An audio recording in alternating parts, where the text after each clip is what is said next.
जय श्री कृष्णा, राधे राधे। ज्ञान कथा सार यूट्यूब चैनल की ओर से आप सभी को मोक्षदा एकादशी की हार्दिक शुभकामनाएं। श्रोताओं, आज मैं आप सभी के समक्ष मोक्षदा एकादशी की कथा प्रस्तुत कर रही हूँ।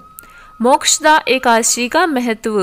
धर्मराज युधिष्ठिर कहने लगे कि हे भगवान, मैंने मार्गशीर्ष कृष्ण एकादशी अर्थात उत्पन्ना एकादशी का सविस्तार वर्णन सुना। अब आप कृपा करके मुझे मार्गशीर्ष माह के शुक्ल पक्ष की एकादशी के विषय में भी बताइए। इस एकादशी का क्या नाम है तथा इसके व्रत का क्या विधान है, इसकी विधि क्या है, इसका व्रत करने से किस प्रकार के फल की प्राप्ति होती है, कृपया यह विधि पूर्वक कहिए। भगवान श्री कृष्ण बोले, मार्गशीर्ष माह के शुक्ल पक्ष में आने वाली इस एकादशी को मोक्षदा एकादशी कहा जाता है। यह व्रत मोक्ष देने वाला तथा चिंतामणि के समान सब मनोकामनाएं पूर्ण करने वाला है, जिससे आप अपने पूर्वजों के दुखों को खत्म कर सकते हैं। इसका महात्म्य मैं तुम्हें सुनाता हूँ, ध्यान पूर्वक सुनो। मोक्षदा एकादशी व्रत कथा। गोकुल नाम के नगर में वेखानस नामक राजा राज्य करता था। उसके राज्य में चारों वेदों के ज्ञाता ब्राह्मण रहते थे। वह राजा अपनी प्रजा का पुत्रवत पालन करता था। एक बार रात्रि में राजा ने एक स्वप्न देखा कि उसके पिता नरक में हैं। उसे बड़ा आश्चर्य हुआ। प्रातः वह विद्वान ब्राह्मणों के पास गया और अपना स्वप्न सुनाया। कहा, मैंने अपने पिता को नरक में कष्ट उठाते देखा है। उन्होंने मुझसे कहा कि हे पुत्र, मैं नरक में पड़ा हूँ, यहाँ से तुम मुझे मुक्त कराओ। जब से मैंने ये वचन सुने हैं तब से मैं बहुत बेचैन हूँ। चिंत में बड़ी अशांति हो रही है। मुझे इस राज्य, धन, पुत्र, स्त्री, हाथी, घोड़े आदि से कुछ भी सुख प्रतीत नहीं होता। क्या करूं? राजा ने कहा, हे ब्राह्मण देवताओं, इस दुख के कारण मेरा सारा शरीर जल रहा है। अब आप कृपा करके कोई तप, दान, व्रत आदि ऐसा उपाय बताइए जिससे मेरे पिता को मुक्ति मिल जाए। उस पुत्र का जीवन व्यर्थ है जो अपने माता पिता का उद्धार न कर सके। एक उत्तम पुत्र जो अपने माता पिता तथा पूर्वजों का उद्धार करता है, वह 1000 मूर्ख पुत्रों से अच्छा है। जैसे एक चंद्रमा सारे जगत में प्रकाश कर देता है, परंतु हजारों तारे नहीं कर सकते।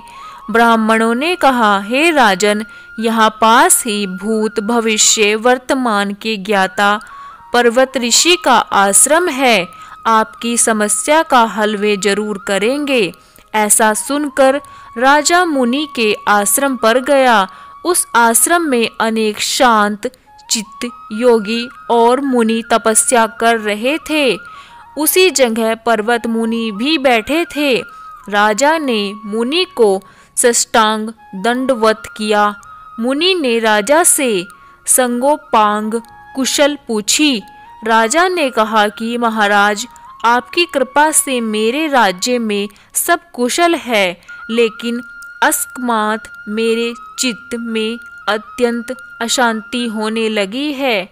ऐसा सुनकर पर्वत मुनि ने आंखें बंद की और भूत विचारने लगे कि बोले, राजन, मैंने योग के बल से तुम्हारे पिता के कुकर्मों को जान लिया है। उन्होंने पूर्व जन्म में कामातुर होकर एक पत्नी को रति दी, किंतु सोत के कहने पर दूसरी पत्नी को ऋतुदान मांगने पर भी नहीं दिया। उसी पाप कर्म के कारण तुम्हारे पिता को नरक में जाना पड़ा। तब राजा ने कहा, इसका कोई उपाय बताइए। मुनि बोले, हे राजन, आप मार्गशीर्ष एकादशी का उपवास करें और उस उपवास के पुण्य को अपने पिता को संकल्प कर दें। इसके प्रभाव से आपके पिता की आवश्यक नरक से मुक्ति हो जाएगी। मुनि के ये वचन सुनकर राजा महल में आया और मुनि के कहने अनुसार कुटुंब सहित मोक्षदा एकादशी का व्रत किया। इसके उपवास का पुण्य उसने अपने पिता को अर्पण कर दिया। इसके प्रभाव से उसके पिता को मुक्ति मिल गई और स्वर्ग में जाते हुए वे पुत्र से कहने लगे, हे पुत्र तेरा कल्याण हो। यह कहकर वह स्वर्ग चले गए। मार्गशीर्ष मास की शुक्ल पक्ष की मोक्षदा एकादशी का जो व्रत करते हैं उनके समस्त पाप नष्ट हो जाते हैं। यह व्रत से बढ़कर मोक्ष देने वाला और कोई व्रत नहीं है। इस दिन गीता जयंती मनाई जाती है। साथ ही यह धनु मास की एकादशी कहलाती है। इस एकादशी का महत्व कई गुना और भी बढ़ जाता है। इस दिन से गीता पाठ का अनुष्ठान प्रारंभ करें तथा प्रतिदिन थोड़ी देर गीता अवश्य पढ़ें। जय श्री कृष्णा, राधे राधे। ज्ञान कथा सार का ये वीडियो आपको कैसा लगा हमें कमेंट बॉक्स में ज़रूर बताइए। अगर आपको हमारे चैनल की कथाएं पसंद आ रही हैं तो हमारे चैनल को सब्सक्राइब करें और शेयर करें। जय श्री कृष्णा, राधे राधे।